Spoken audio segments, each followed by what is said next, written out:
तो देखिए, हमने पिछली वीडियो में आपको बताया था कि सिलेबस, इकोनॉमिक्स का सिलेबस जाने के लिए आप पढ़ाई मत कीजिएगा, ठीक है।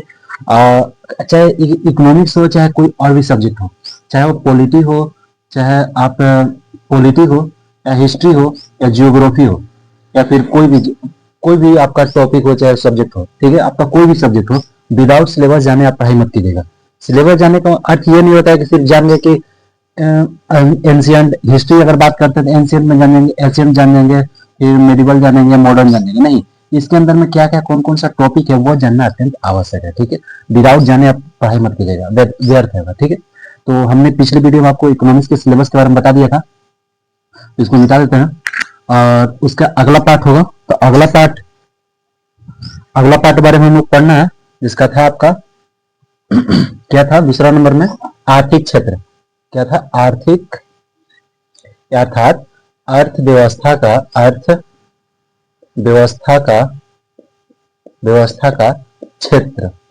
क्षेत्र, यानी कि सेक्टर ऑफ इकोनॉमी, ठीक है। इकोनॉमी के बारे में पढ़ना, सेक्टर ऑफ इकोनॉमी का मतलब क्या होता है? देखो, कल इसमें कितना टाइप था? पहला क्या था? प्राथमिक क्षेत्र, प्राथमिक क्षेत्रक, जिसको बोलते हैं प्राइमरी सेक्टर, ठीक है, प्राइमरी सेक्टर। ये प्राइमरी सेक्टर का मतलब क्या हुआ? ये प्राथमिक क्षेत्र क्या है? देखिए, ध्यान दीजिए, प्राथमिक क्षेत्र का मतलब होता है जमीन से जुड़ा हुआ, जो तैयार, जो खेत से जो जुड़ा हुआ वो चीज होगा। जैसे कि एग्जांपल में ले लो कि अगर एग्जांपल में गेहूं लेता है, ठीक है, देखो यहाँ पर एग्जांपल में गेहूं, क्या हुआ? गेहूं, यानी कोई भी फसल जो खेत से जुड़ा हुआ है, खेत से जमीनी स्तर से जुड़ा हुआ है, उसी को बोलेंगे। तो प्राथमिक क्षेत्र में क्या क्या आते हैं? तो याद रखना, इसमें कृषि आएगा। क्या आएगा? कृषि आएगा, मछली पालन, पशुपालन,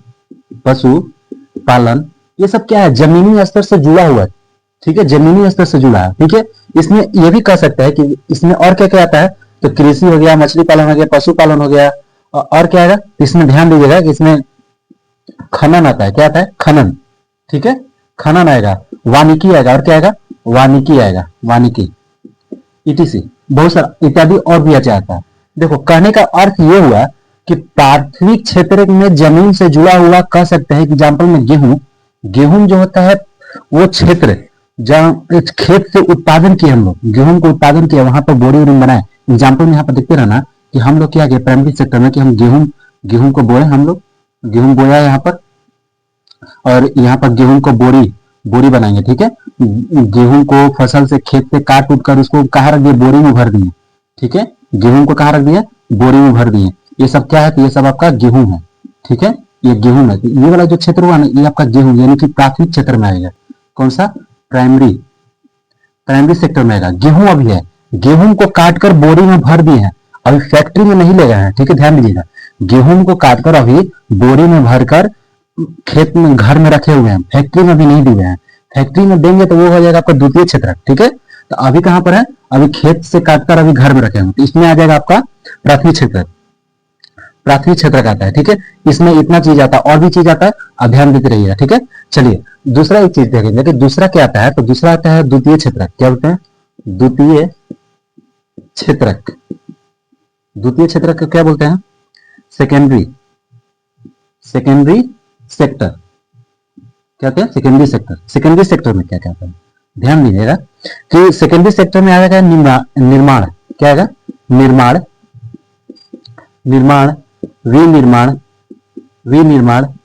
ठीक है, निर्माण आएगा, विनिर्माण आएगा, और क्या आएगा? उद्योग, क्या आएगा?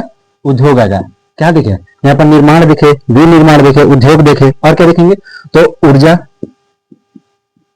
ऊर्जा देखेंगे, ठीक है।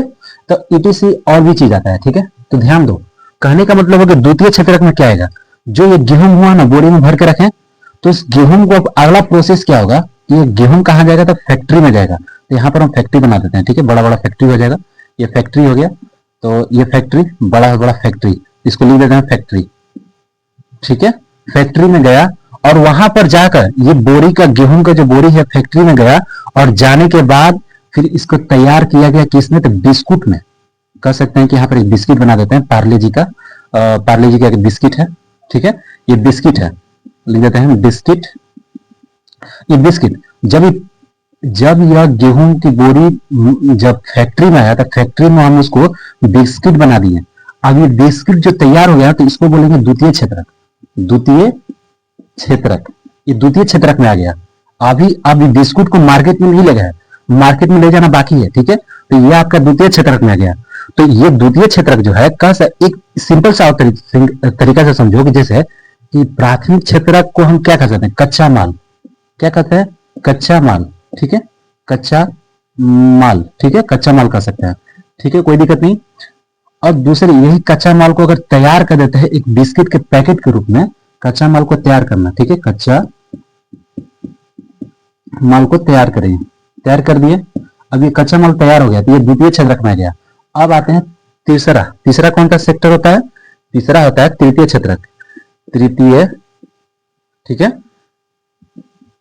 क्षेत्रक तृतीय क्षेत्रक याद कर सकते हैं कि टर्सरी सेक्टर, ठीक है, टर्सरी सेक्टर। ये टर्सरी सेक्टर में क्या आता है, तो कच्चा माल को तैयार किया ना, अब उस तैयार माल को अब क्या करेंगे, बेच देंगे। बेचेंगे कहां बेचेंगे, तो मार्केट में बेचेंगे, ठीक है, मार्केट में बेचेंगे। वही बात बोल रहा है यहाँ पर ध्यान दो कि ये जो बोरी से भरा हुआ जो गेहूं है घर में रखे हैं, वो गेहूं कहां जाएगा, फैक्ट्री में जाएगा, तो द्वितीय क्षेत्रक हो जाएगा। फैक्ट्री में जाकर वो बिस्किट तैयार हो गया। जब ये बिस्किट तैयार होकर मार्केट में आएगा, तो बहुत सारा यहाँ पर दुकान बना देते हैं। आपको देखिएगा यहाँ पर बहुत सारा दुकान हो गया, ये बहुत सारा आपका दुकान है, ठीक है। इस दुकान को हम क्या बोलेंगे, इस दुकान को बोलेंगे मार्केट। कहां आ गया आपको, ये मार्केट में आ गया। अब ये बिस्किट कहां जाएगा, तो मार्केट में जाएगा। जब ये मार्केट में गया, इसी को बोलेंगे, ये हम लिख देते हैं हम मार्केट। अब इस क्षेत्र को क्या बोलेंगे, इसको बोलेंगे हम लोग तृतीय क्षेत्रक, ठीक है। अब इस प्रोसेस को बोलते हैं क्षेत्रक, कि पहला गेहूं तैयार हुआ, गेहूं को हम फैक्ट्री में दे दिए तो तैयार होकर बिस्किट बन गया। बिस्किट को हम भेज दिए कहां पर, मार्केट में सेलिंग करने के लिए, उसको बोलेंगे तृतीय क्षेत्रक, ठीक है। ये तृतीय क्षेत्रक में आ जाता है। तो तृतीय क्षेत्रक में क्या क्या आता है उसको हम लिख सकते हैं। देखिए लिख लीजिए क्या क्या आता है, ध्यान दीजिएगा कि वो सभी क्षेत्र आ जाएगा। जैसे कि सेवा क्षेत्र भी आ जाएगा, जिसमें आप प्रशासन भी आ जाएगा, प्रशासन सेवा क्षेत्र, और पब्लिक एडमिनिस्ट्रेशन, और जितना अब जो भी चीज बच गया ना आपका, चाहे वो शिक्षा हो या स्वास्थ्य हो या फिर मार्केट में जितना भी चीज उपलब्ध हो गया, पुलिस, जो भी चीज बढ़ गया, प्राथमिक क्षेत्र से द्वितीय क्षेत्र से छूटकर जितना भी चीज आ गया आपका किसमें आ जाएगा, आपका टर्सरी सेक्टर में आ जाएगा। उसी को बोलते हैं, इसी को बोलते हैं क्षेत्रक।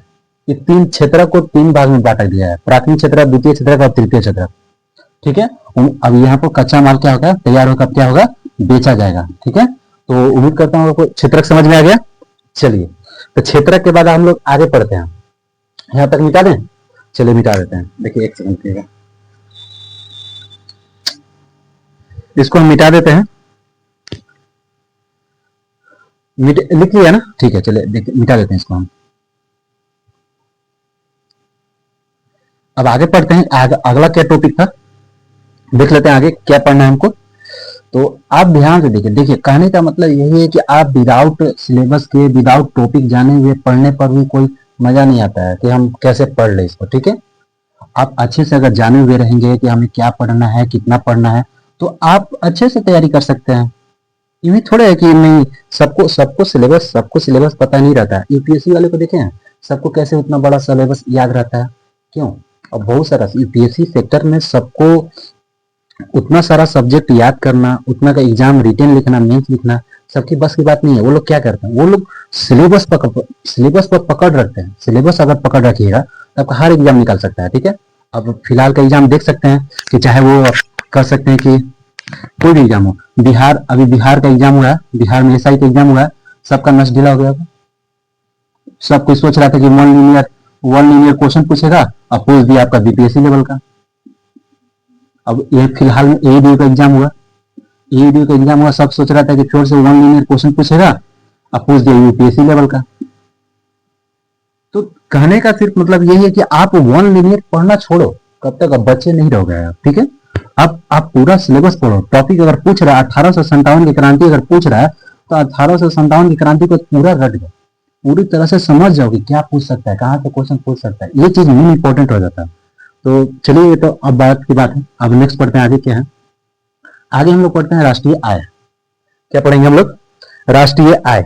देखिए पढ़ना है। तीसरा टॉपिक क्या है? तो तीसरा टॉपिक है राष्ट्रीय आय। राष्ट्रीय आय, राष्ट्रीय आय अर्थात नेशनल इनकम। नेशनल इनकम क्या होता है? देखिए ध्यान दीजिएगा, किताबी भाषा की अगर डिफिनेशन की बात करें तो लिख रहा है किसी किसी अर्थव्यवस्था में किसी अर्थव्यवस्था में एक वित्तीय वर्ष जिसमें 1 अप्रैल से लेकर चलता है आपको 31 मई तक, वित्तीय वर्ष के दौरान उत्पादित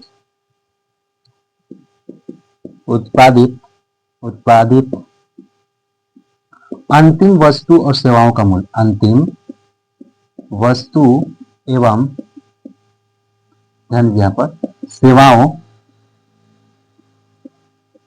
का मूल्य।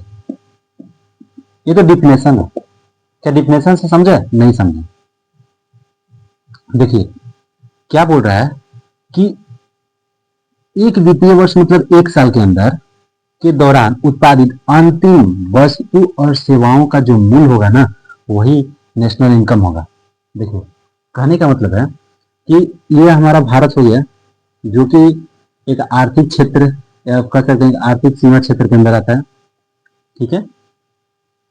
यहाँ पर ध्यान दीजिए कि ये जो हमारा बोल रहा है कि एक वित्तीय वर्ष मतलब 1 साल के अंदर में जितना वस्तु और सेवाओं से जो हम लोग कमाई करेंगे, मान लेते हैं कि हमने वस्तु कौन सा लेते हैं? वस्तु लेते हैं आपका कोई भी प्रोडक्ट बेच रहा है, मान लीजिए कोई भी वस्तु बेच रहा है। कौन सा वस्तु? आप बिस्किट बेच रहे हैं या फिर कोई खिलौना बेच रहे हैं या फिर ये बोर्ड बेचा जा रहा है ना, बोर्ड बेचा जा रहा है या फिर कोई बैट बेचा जा रहा है। ये तो आपका वस्तु हो गया। कौन भी वस्तु होते हैं। और सेवाएं क्या हो जाएंगी? तो आप रेल, बस, ट्रेन ना, रेल, बस और एरोप्लेन, ठीक है। मतलब कि जितना से हम सेवाएं कमा सकते हैं। तो इन दोनों चीजों से जो कमाएंगे 1 साल के अंदर में जितना पैसा कमाएंगे ना, जितना पैसा होगा 1 साल के अंत में इन सब से जितना पैसा कमाएंगे उसी को बोलेंगे नेशनल इनकम। क्या बोलेंगे? नेशनल इनकम बोलेंगे। नहीं समझे? भारत क्षेत्र के अंदर वस्तु और सेवाओं से जितना पैसा कमाएंगे वह 1 साल के अंदर में, ठीक है। और साल के अगर 1 साल के अंदर मतलब साल के शुरुआत में लास्ट में, तो साल के लास्ट में मतलब जनवरी से लेकर कहां तक? दिसंबर के लास्ट में जितना कमाई हुआ होगा उस सभी पैसा को अगर जोड़ देते हैं कि कितना कमाई किया हुआ तो उसी को बोलेंगे नेशनल इनकम, राष्ट्रीय आय बोलेंगे। जैसे कि अगर मान लेते हैं कि मेरा नाम रवि है तो रवि कमाई कितना? 100 रुपया कमाया। और किसी का नाम मान लेते, किसी का नाम सुरेश है तो सुरेश कितना कमाया? 200 रुपया। फिर कितना कमाया? फिर उसका भी कितना कमाया? ये सब कैसे कमाए? कोई किया वस्तु बेचकर कमाया, कोई सेवाओं से कमाया, ये सब कमाई किया ना, तो कितना कमाया? तो टोटल मिलाकर हम लोग कह सकते हैं कि 300 रुपया कमाया। कब? साल भर के अंत में, जनवरी से लेकर दिसंबर तक के बीच अंत में कितना कमाया? तो 300 रुपया कमाया। इसी को बोलेंगे हम लोग नेशनल इनकम, चाहे आप कितना कमा लो, ठीक है। ये 300 लिखे हैं तो ऐसी अमाउंट में लाख करोड़ भी हो सकता है, ठीक है। ये नेशनल इनकम होता है। नेशनल इनकम तो ये हो गया। अब इसी में हम समझते हैं कि प्रति व्यक्ति आय क्या होता है। ध्यान दीजिए, प्रति व्यक्ति आय इसी से रिलेटेड इसीलिए पढ़ेंगे, ठीक है। जिसको बोलते हैं पर कैपिटल इनकम, पढ़ते हैं ना, पर कैपिटल इनकम। एक फॉर्मूला होता है पर कैपिटल इनकम का। कह सकते हैं कि नेशनल इनकम को अगर हम जहां से नेशनल इनकम निकाले, भारत से निकाले ना, भारत की कमाई कितना दिन है? 300 रुपया।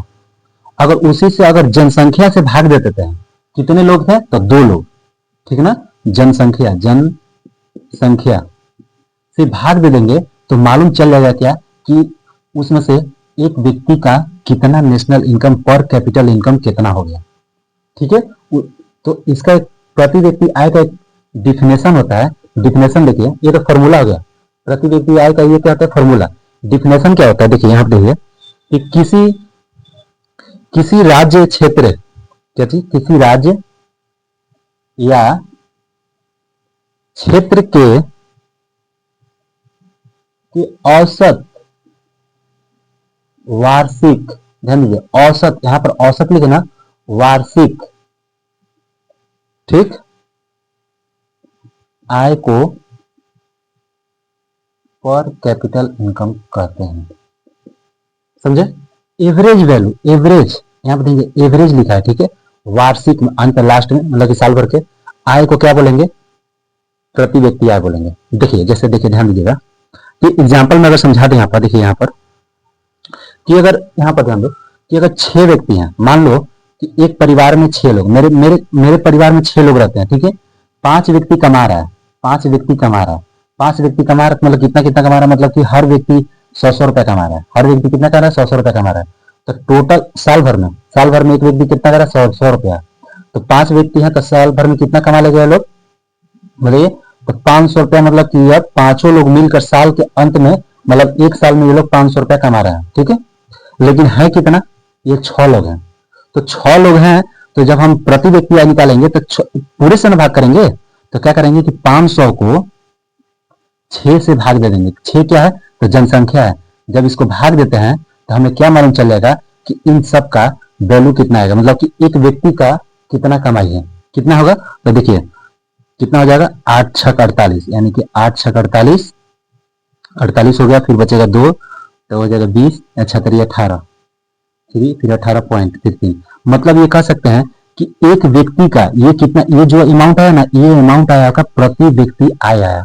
मतलब इस 6 व्यक्ति में से सभी का, 6 व्यक्ति का कितना कितना कमाई कर रहे हैं लोग, 8.3, 8.3, 8.3, मतलब कि इतना इन लोग का एवरेज वैल्यू आया। कहते हैं ना एवरेज, एवरेज इसी को बोलेंगे एवरेज वैल्यू कितना है, तो 83.3 है। इसी को बोलते हैं कि प्रति व्यक्ति आय। किसी राज्य क्षेत्र के औसत वार्षिक आय को प्रति व्यक्ति आय कहते हैं। सबको निकालेंगे। अगर फिलहाल में अगर देख लिया जाए कि भारत के बारे में, तो यही भारत का रिस्पेक्ट में यही होगा कि भारत की जनसंख्या कितनी है अभी, जो भी हो उसका क्या देखें, नेशनल इनकम देख लेंगे कि नेशनल इनकम कितना होगा भारत का। और नेशनल इनकम देखने के बाद उसके बाद क्या करेंगे कि भारत की जितनी जनसंख्या होगी ना, उसमें उसको डिवाइड कर देंगे। जब डिवाइड कर देंगे तो मालूम चलेगा कि हर व्यक्ति पर कितना कितना उसका नेशनल इनकम हो जाता है, तो उसको मालूम चल जाएगा। ठीक है, ये होता है नेशनल इनकम, प्रति व्यक्ति आय निकालने का। और कैसे निकाला जाता है, ये फॉर्मूला हो जाएगा और ये हो जाएगा आपका प्रति व्यक्ति आय। तो उम्मीद करता हूं आपको समझ में आएगा प्रति व्यक्ति आय। अब समझते हैं कि राष्ट्रीय आय के बारे में किसने, कुछ फैक्ट जान जाते हैं क्या क्या होता है, और प्रति व्यक्ति आय को सबसे पहले किसने निकाला था और कितना निकाला था। ठीक है, तो चलिए देखते हैं, इसको मिटा दें, समझ गए आप। चलिए देखिए, एक सेकेंड,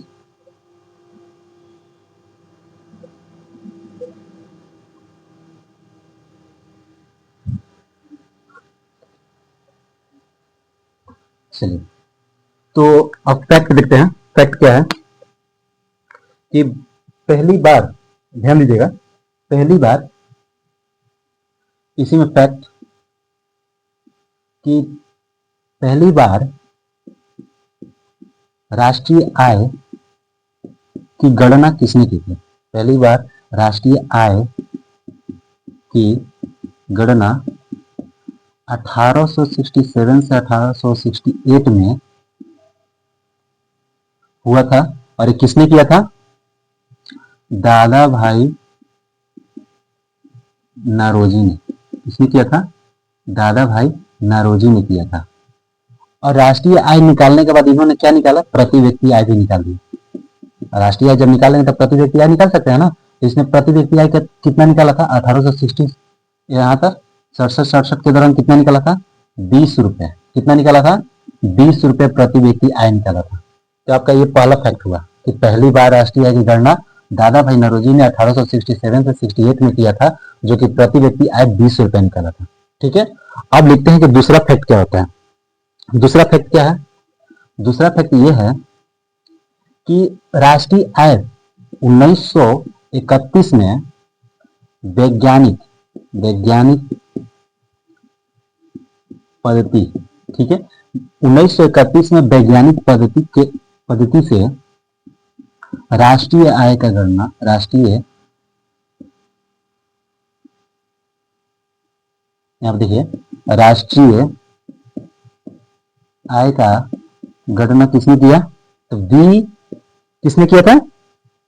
वी के राव ने किया था। किसने किया था? वी के राव ने किया था। 1931 में वैज्ञानिक पद्धति से राष्ट्रीय आय की गणना किसने की थी?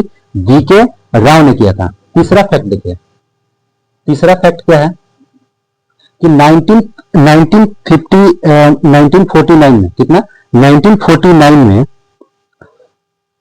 देखिए 1949 स्वतंत्रता के बाद, कब? स्वतंत्रता के बाद, भारत में स्वतंत्रता के बाद 1949 में राष्ट्रीय आय समिति का गठन किया गया। 1949 में राष्ट्रीय आय समिति का गठन किया। किसने किया था? पीसी महालनोबिस ने। किसने किया था? पीसी महालनोबिस ने किया था। ठीक है, एक चीज और, जब ये कर लिया, चौथा फैक्ट एक लिख लेंगे यहां पर कि चौथा फैक्ट क्या होगा। तो ध्यान दीजिए कि आर्थिक जनगणना, आर्थिक